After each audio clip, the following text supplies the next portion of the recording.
Hello students, welcome to Sunny tutorial classes. तो आप सब कैसे हैं? उम्मीद करता हूं आप अपने परिवार के साथ स्वस्थ और मस्त होंगे। तो चलिए स्टार्ट करते हैं आज एक नया टॉपिक जिसका नाम है लाइट। लाइट हम लोगों का एक नया चैप्टर है। तो इसमें हम लोग पढ़ेंगे लाइट क्या है। तो सिंपल सी बात है, लाइट की एक डेफिनेशन लिखी हुई है कि light is a form of energy, it help to see the world around us. Simple सी बात है कि अगर हमें बहुत सिंपली ढंग से इसको एक्सप्लेन करते हैं, लाइट एक एनर्जी का फॉर्म है जो हमको इस दुनिया से क्या करता है, परिचय कराता है, हमको उसको देखने में क्या करता है, मदद करता है।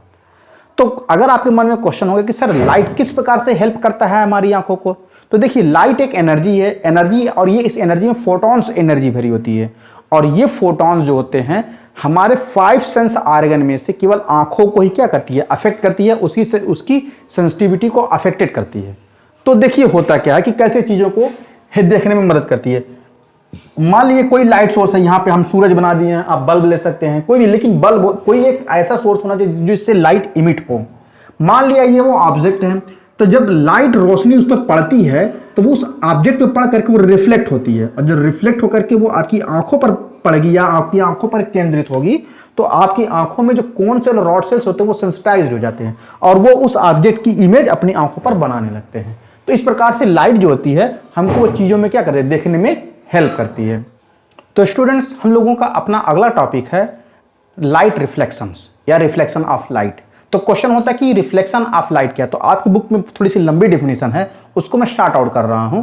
आप सिंपल से वर्ड में ये कहिए कि bouncing back of light from a plane और smooth surface is called reflection of light. मतलब अगर लाइट किसी प्लेन या स्मूथ सरफेस से टकराती और टकरा करके वापस उसी मीडियम में लौट जाती है जिस मीडियम से वो आई होती है, तो इसी फिनोमेना को हम लोग क्या कहते हैं, रिफ्लेक्शन ऑफ लाइट कहते हैं। जैसे एग्जांपल के तौर पे यहां पर आपने एक मिरर रख लिया, अब उस मिरर पर आपने किसी एंगल से अगर लाइट डाला, तो जैसे बात है ये एक मीडियम होगा, और जब उस मीडियम से वो ट्रेवल करता हुआ मिरर पे पड़ा और वापस वो टकरा करके अपने उसी मीडियम में किसी डायरेक्शन में चला गया, तो जिस मीडियम से आया और उसी मीडियम को चला जाए, तो इस फेनोमेना को हम लोग क्या कहते हैं, रिफ्लेक्शन ऑफ लाइट कहते हैं। तो देखिए जो लाइट स्मूथ सरफेस पे गिरती है उस लाइट को हम लोग इंसिडेंट रे कहते हैं, और जो लाइट स्मूथ सरफेस से वापस रिफ्लेक्ट होकर के अपने उस मीडियम में लौट जाती है तो उस रिटर्निंग लाइट को हम लोग क्या कहते हैं, रिफ्लेक्टेड रे कहते हैं।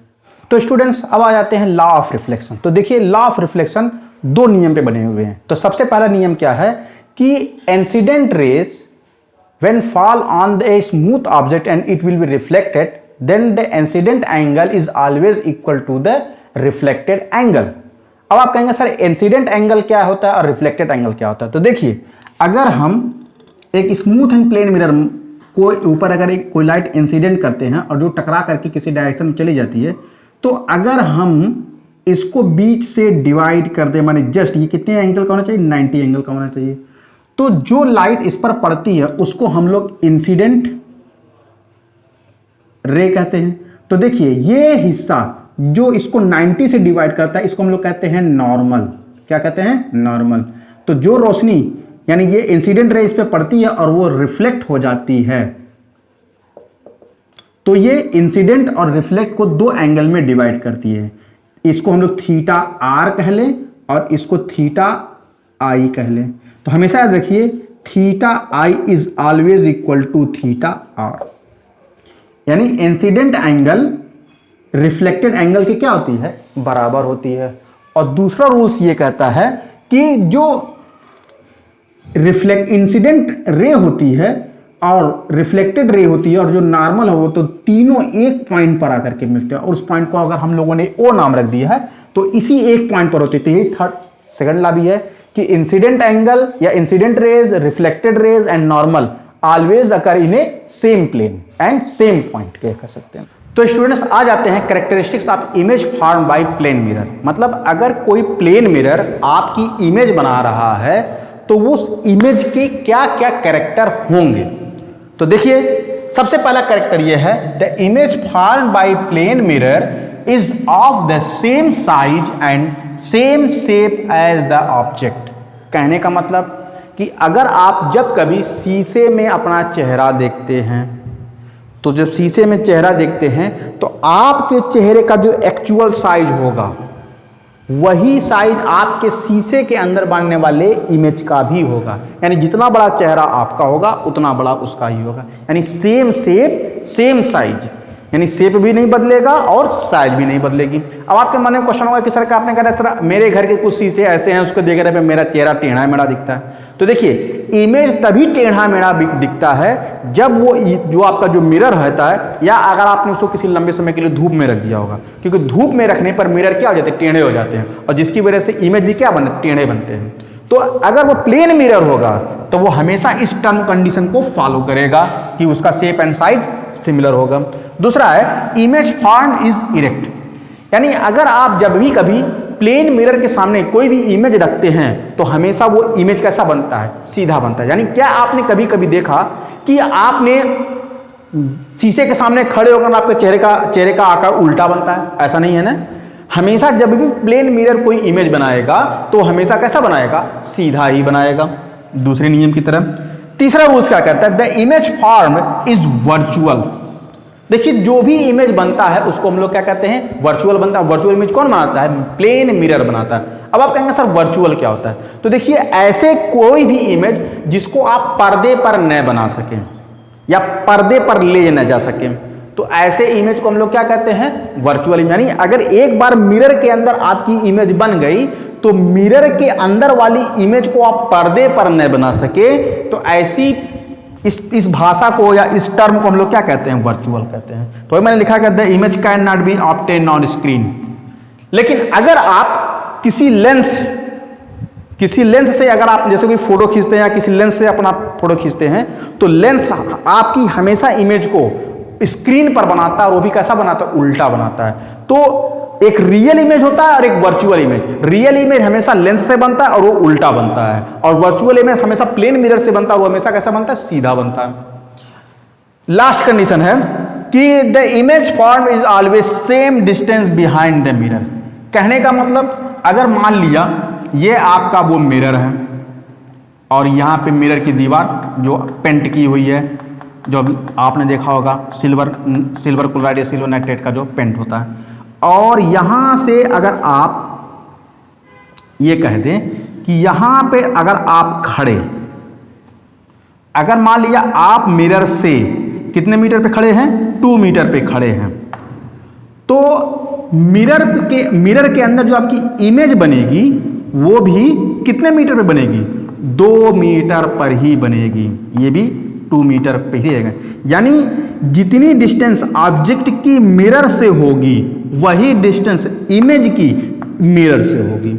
तो यही वजह है कि वो सेम डिस्टेंस को भी मेजर करता है। तो वही मैंने बात लिखा कि the image form in the same distance. Image है, ये इमेज है और ये ऑब्जेक्ट है।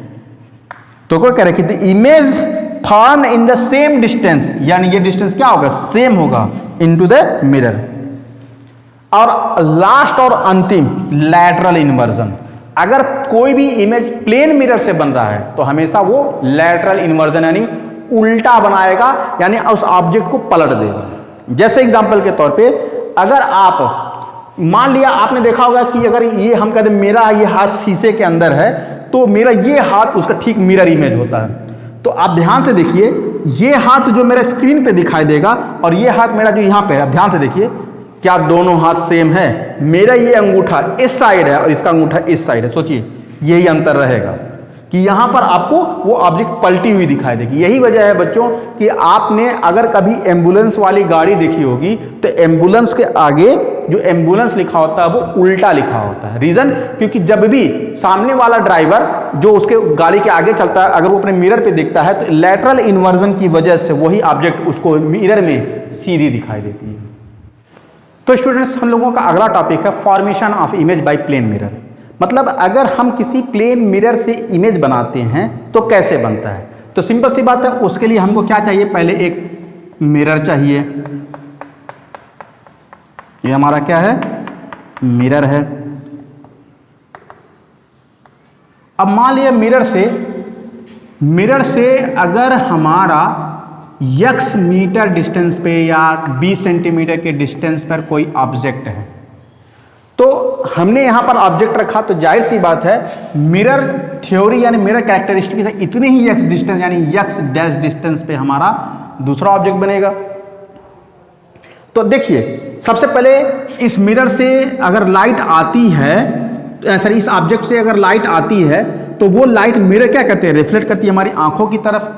तो अगर हमारी आंखों की तरफ जो इंसिडेंट रिफ्लेक्टेड रे आती है, अगर हम उसको पीछे की तरफ ड्रॉन करें, पीछे की तरफ क्या करें, ड्रॉन करें, तो आप देखेंगे ये रोशनी जो हमारी आंखों में पड़ती है वो जाकर के इसी एक पॉइंट पर आकर के मिल जाती है, जिसको हम लोग ओ डैश कहेंगे या इमेज कह देंगे, हम लोग इसको आई कह लेंगे। अब आप देखेंगे कि ये जो x मीटर की डिस्टेंस पे हमारा वो ऑब्जेक्ट बना और ऐसा लगता है कि जैसे इसी ऑब्जेक्ट से वो रोशनी आ रही हो और हमारी आंखों पर क्या कर रही हो, पड़ रही हो। तो इस प्रकार से इमेज का क्या होता है, फॉर्मेशन होता है। तो स्टूडेंट्स हम लोग आ जाते हैं टाइप्स ऑफ रिफ्लेक्शन में। तो रिफ्लेक्शन के दो टाइप्स होते हैं, एक होता है रेगुलर रिफ्लेक्शंस और एक होता है इरेगुलर या डिफ्यूज्ड रिफ्लेक्शंस। तो यहाँ पर आप जो एग्जाम्पल सेट देख रहे हैं ये दरअसल में एक रेगुलर रिफ्लेक्शन का एग्जाम्पल है। तो रेगुलर एग्जाम्पल क्या कह रहा है कि when parallel beam of light are strike on a smooth surface and reflect back as a parallel beam of light is called regular reflections. मतलब यहाँ पे देखिए क्या है, एक पैरेलल यानी सारी लाइट एक दूसरे की क्या है, पैरेलल हैं, और जब पैरेलल किसी स्मूथ सरफेस पे पड़ती हैं और आफ्टर रिफ्लेक्शन वो पैरेलल ही रह जाती हैं, आती हैं तो भी पैरेलल और जाती हैं तो भी पैरेलल। तो ऐसी पैरेलल बीम ऑफ लाइट को यानी इनके रिफ्लेक्शन को हम लोग क्या कहते हैं, रेगुलर रिफ्लेक्शंस कहते हैं। बात समझ में आ गई। लेकिन अगर क्वेश्चन ये हो, अगर ये हो कि सर डिफ्यूज्ड रिफ्लेक्शंस क्या होगा, तो लाइट तो पैरेलल रहेगी लेकिन आपका सरफेस क्या होगा, स्मूथ ना होकर के क्या हो जाएगा, इनरेगुलर कह लें, इर्रेगुलर कह लें, इर्रेगुलर सरफेस। तो अगर ये इर्रेगुलर सरफेस है तो ये प्लेन न हो करके क्या हो जाएगा, ऐसे इनरेगुलर हो जाएगा। और जब ये इनरेगुलर हो जाएगा तो जब लाइट रिफ्लेक्ट क्या है, यहां पर पैरेलल लिखा ना, वो पैरेलल नहीं होना चाहिए, या the light reflected back as a scattered beam. कैसा, scattered beam of light is called, यहां पर डिफ्यूज रिफ्लेक्शन कहते हैं। क्या कहते हैं, डिफ्यूज रिफ्लेक्शन। अब ये देखिए, अब यहां पर ये रिफ्लेक्शन ऐसे तो नहीं होगा, अब ये रिफ्लेक्शन कैसे होगा, हो सकता हो एक लाइट सही डायरेक्शन में जाए तो हो सकता है दूसरा यहीं से ऐसे कर जाए और दूसरा इधर चली जाए। तो लाइट का अलग अलग डायरेक्शन में रिफ्लेक्ट होना यह क्या कहलाता है, डिफ्यूज रिफ्लेक्शन कहलाता है।